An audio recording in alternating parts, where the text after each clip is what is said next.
Hello bachcho, let's read this question.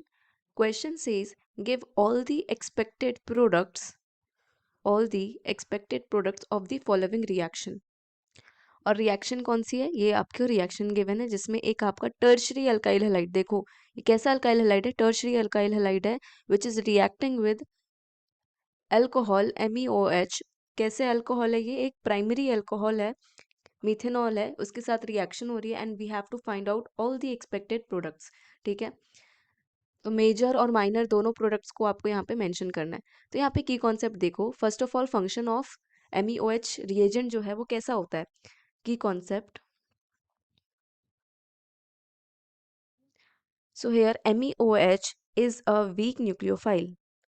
MeOH is an alcohol और oxygen पे दो lone pair होते हैं, इसकी वजह से ये किसकी तरह एक्ट करता है? Is a weak nucleophile. Weak nucleophile की तरह एक्ट करता है. Weak nucleophile and it is also acting as a base. और बेस तो मतलब दोनों, ये बेस और न्यूक्लियोफाइल दोनों की तरह ये एक्ट कर सकता है. तो ये जो MeOH है ये SN1 रिएक्शन भी शो करता है एंड E1 एलिमिनेशन भी शो करता है. E1 elimination basically is similar to what? Similar to SN1 reaction. होता क्या है E1 एलिमिनेशन में? E1 एलिमिनेशन में आपका एलिमिनेशन होता है और आपका सब्स्टिट्यूएंट में से HX रिमूव हो जाता है. HX मीन्स आपका हाइड्रोजन हलाइड रिमूव हो जाता है. सो हेयर E1 एलिमिनेशन, थोड़ा सा E1 एलिमिनेशन के बारे में देख लो. It is a unimolecular elimination represented by capital E1 is a reaction in which is a reaction in which the the removal of an HX hydrogen halide. HX क्या है? Hydrogen halide. सब HX substituent results in the formation of HX from substituent. यहाँ ऐसे लिखो HX from substituent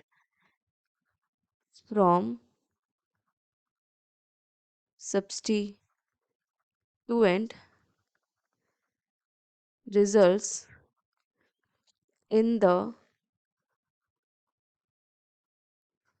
formation of alkene. E1 elimination के बाद क्या form करता है? एल्कीन का फॉर्मेशन होता है.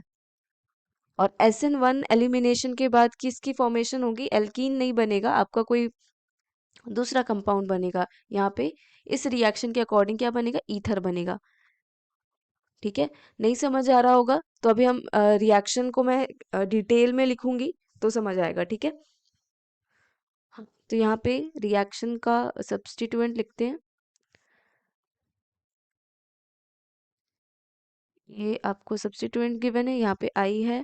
It is reacting with MeOH. तो जब SN1 रिएक्शन होगी तो SN1 रिएक्शन में फर्स्ट स्टेप क्या है? Formation of carbocation. तो यहाँ पे जो कार्बोकटायन बनेगा वो कैसा बनेगा? Tertiary carbocation. ये कैसा कार्बोकटायन है? टर्शरी कार्बोकटायन है. तो मतलब बहुत फेवरेबल है SN1 रिएक्शन के लिए. Plus I minus. तो if it will give SN1 reaction, so the formation किसकी फॉर्मेशन होगी?